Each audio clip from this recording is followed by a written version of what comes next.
Meron po tayong balita mula sa bansang Pakistan. Isang pampaserong eroplano ang bumagsak. Patay lahat ng 152 sakay ng Air Blue Flight ED-202. Ayon po yan sa isang opisyal ng gobyerno ng Pakistan. Galing ang eroplano sa lungsod ng Karachi at patungo sana sa Islamabad nang bumagsak. Hindi pa matukoy kung ano ang sanhi ng pagbagsak ng eroplano. Maulan at maulap na nangyari ang trahedyang yan. Sa Amerika naman, ibinidang isang robotic na mata sa isang conference sa California. Nakakagalaw at kayang makipag-eye contact sa mga tao. Gagamitin ito na isang theme park sa Amerika para mas magkaroon daw ng tinatawag na interaction o ugnayan sa mga turista. Tampok din ang humanoid robot na paindak-indak pa. Pwede naman niyang gamitin para makipaglaro sa mga bata. Kahit daw itulak ay kaya itong magbalanse ulit para hindi tuluyang mabuwal.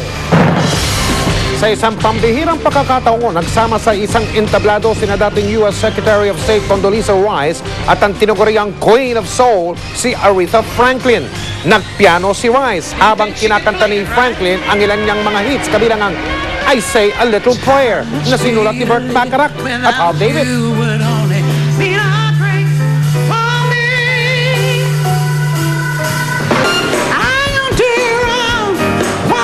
Ang pondong malilikom para sa kanilang 3 oras na palabas na yan, ang concert o performance ay ilalaan para sa kabataan at sa pagpapataas ng kaalaman sa musika at sining. Hindi alam ng marami na isang classically trained pianist, si Rice. Tinugtog din niya sa concert na yan ang isang piyesa ni Mozart. Habang tumatagal, dumarami raw ang natutuklasang irregularidad sa paggamit ng road users tax. Ayon sa Department of Public Works and Highways, kataka-taka kung paanong lumubo ang pondong inilaan sa ilang distrito. Nakatutok si Rafi Tima. Tumukoy ang DPWH ng 246 na priority safety projects na popondohan ng Motor Vehicle Users Charge. Kinalimutan po ang 218 proyekto at pinalitan ng 70 proyekto na wala naman sa plano. Ito ang pagsisiwalat ni Pangulong Noynoy Aquino sa kanyang SONA nitong Lunes. Ang tila hindi umano tamang paggamit sa bilyong-bilyong piso na nakukuha mula sa road users tax. Ayon sa bagong pamunuan ng DPWH, maliit na bahagi pa lang mula sa naturang pondo ang kanilang nasisilip. Pero lumalabas na matindi umano ang misuse ng naturang pondo. 54 billion ito 420, less than 1%. Ayoko naman mag-conclude how the rest were dispersed. No? What we're saying is this is a small portion of what was released already in the past. Ilan lang sa kanilang mga nakita ang hindi maipaliwanag na paglobo ng mga pondong ibinibigay sa mga engineering districts. Halimbawa lang ang probinsya ng Quezon. 2 milyong piso lang ang inirekomenda ng DPWH para sa kanilang road safety projects. Pero ang natanggap nilang pondo, 27 million pesos. Ang Cavite, 3 milyon ang inirekomendang pondo pero nakakuha ng 20 million pesos. We could have done a lot more projects. From 246 naging 70. And yet the amount ballooned. So, you can imagine, yung mga 1 point less than 2 namin, nagiging 5 or 10. No? Base sa mga papeles na kanilang nakita, tila hindi rin daw pantay ang alokasyon ng mga pondo. Ang Region 4A o Calabarzon halimbawa, nakakuha ng 190 million pesos para sa kanilang road safety projects. Pero ang Region 4B o Mimaropa, walang pondong nakuha. Ang Cordillera Autonomous Region na talamak ang problema sa road safety, nakakuha lang ng pondong 5 million pesos. Ang Region 8, nakatanggap ng 45 million pesos. We just want to find out how, what items were used or what. Kasi ito'y dapat yung linalagay na reflectorized center aisle, no, side markings, guardrails. Hindi pa maibigay ni Singson ang pangalan ng mga taong kanyang pinasasagot pero nangako na raw silang magbibigay ng detalyadong pagpapaliwanag. Sa dami ng kailangang imbestigahan at tingnan sa ahensya, aminado si Singson mahabang panahon ang kailangang gugulin para maungkat ang lahat ng problema. Pero hindi raw sila matatali dito. Kasabay ng pagbusisi sa mga ginawa ng nakaraang pamunuan, nakatuon na raw ang kanilang atensyon sa kanilang pangunahing trabaho. Nagpakalat na raw si Singson ng mga team sa buong bansa para tingnan ang estado ng ating mga kalsada. Pagtitiyak pa ng kalihim, ang natitirang 8 bilyong pisong pondo ngayong taon mula sa road users tax, mapupunta na sa mga tamang programa. Rafi Tima, nakatutok. 24 oras. Sa halip na magkaroon ng iisa lamang na press secretary, 3 grupo ang hawak sa tinaguriang Communications Group ni Pangulong Noynoy Aquino. At sa kauna-unahang pagkakataon, humarap ang mga pinuno ng bawat grupo. Lahat sila ay may ranggong cabinet secretary. Nakatutok si Michael Fahatin.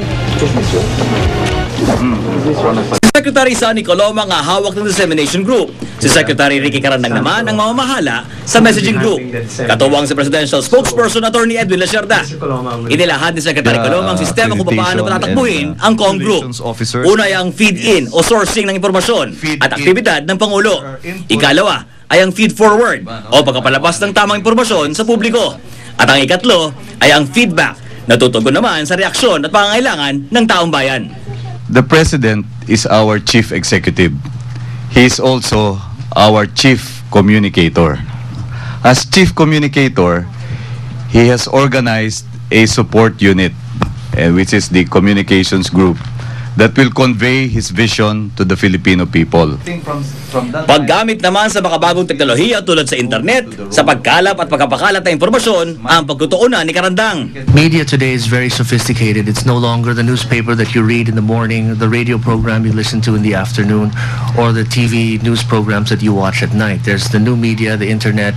There are demands for information 24 hours a day, 7 days a week. Bilang opisyal na tagapagsalita ng Pangulo, ibinungkahi naman ni Spokesperson Lacerda ang pagkatalaga ng spokesperson sa bawat ahensya ng pamahalaan para mas patuloy na tugunan ang mga katanungan ukol sa gobyerno.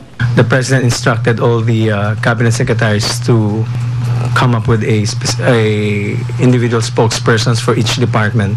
So I've sent out a memo to all the cabinet secretaries for them to nominate their spokespersons in order for them to coordinate with the communications group. Kung tutuusin daw, swerte sila dahil pinakamataas na trust rating ang tinatamasa ni Pangulong Aquino kumpara sa negatibo at sadsad na rating ni dating Pangulong Arroyo. Pero hindi rin daw sila dapat magpakakampante. Transparency and accountability. Because when things are transparent, they are seen in the light of day. Kung hindi po tayo nagtatago sa anino o nagkukubli sa kadiliman, mas madali pong matuklasan ang katotohanan. Yan po ang magsisilbing balakid sa katiwalian. Halos 1 buwan na nakalilipas bago nabuo ang communications group na ito na nabalitang dahil daw sa di maresolbang iringan sa mga paksyon mula sa mga tumulong sa kampanya ni Pangulong Aquino. Bagamat gawa na raw executive order na nagtatalaga ng opisyal na mandato ng ahensyang ito, pinabulaanan naman ng mga presidential boys ang nasabing iringan. Meron daw hindi pagkakasundo sa ilang mga miyembro. At totoo ba ito yung mga ulat na to? Hindi po totoo yun. Maniwala po kayo sa akin. Secretary Carandang. I agree with Sonny. Kapuso, Michael Fahatin, and then Jam Sante. Attorney Lacerda, wala kang reaction doon sa tanong ni Willard. I agree with Willard. Fast take lang, sir, tungkol doon sa mga government. Michael Fahatin, nakatuto, 24 oras. Bilang ng araw na mga iligal na kuliglig, yung po yung mga pedicab na demoto sa lungsod ng Maynila. Pinaigting na kasi ang panguhuli sa mga kuliglig na walang permit. Nakatutok si Sirian Agu. Sa unang tingin na akalaing karaniwang depadyak ang sasakyang kuliglig o pedicab na demotor na karaniwang bumabiyahe sa ilang lugar sa Maynila. Simula ngayon, mababawasan ang mga sasakyang ganito. Pinaigting na kasi ng Manila Tricycle Regulatory Office ang paghuli sa mga driver nito na walang permit. 1994 pa raw ipinatupad ang ordinansa sa pagpaparehistro ng mga tricycle at pedicab. Pero ngayon, pati mismong kuliglig, kailangan na rin parehistro. Panganib din daw ang dala ng mga direhistradong kuliglig. Noong Marso hanggang Mayo, umabot sa 18 ang naaksidenteng kuliglig. Pero bukod dito, yung mga counterblow, yan ang nireklamo ng mga tao, yung counterblow. Tapos pag nabangga mo, sila pa yung matapang. ito ang tambak-tambak na kuliglig na naka-impound ngayon sa tanggapan ng MTRO. 25 hanggang 30 po ang kanilang nakakumpiska kada araw. At hanggat hindi nakakakuha ng permit ang mga driver, hindi nila mababawi ang kanilang panghanap buhay. Kanina, natsyempohan namin ang ilang kuliglig na kahuhuli pa lang. Dapat iba na lang yan kung ganyan ang ginagawa nila. Kaya nga kami nag-permit para legal yung pamasada namin. Ayan o. 700. Ayan o. Dapat isunugin na lang ito. Sunugin. Walang... nangyari dyan. Anong sinabi sir na dahilan? Ba't daw kayo? Ako kung anong dahilan nila. Yung may permit, pinakuha na rin natin kasi nga, actually yung iba niyan, pinagpapasa-pasa lang eh. Hindi naman talaga kanila yung permit. Pero ito, may complaint kasi yan, kaya isinama na rin natin sila. Sa ngayon, pinag-aaralan pa raw nila kung saang mga lugar pwede magtayo ng terminal ng mga kuliglig at kung ilan lang sa kanila ang papayagang bumiyahe. Sir Naguo, nakatutok, 24 oras.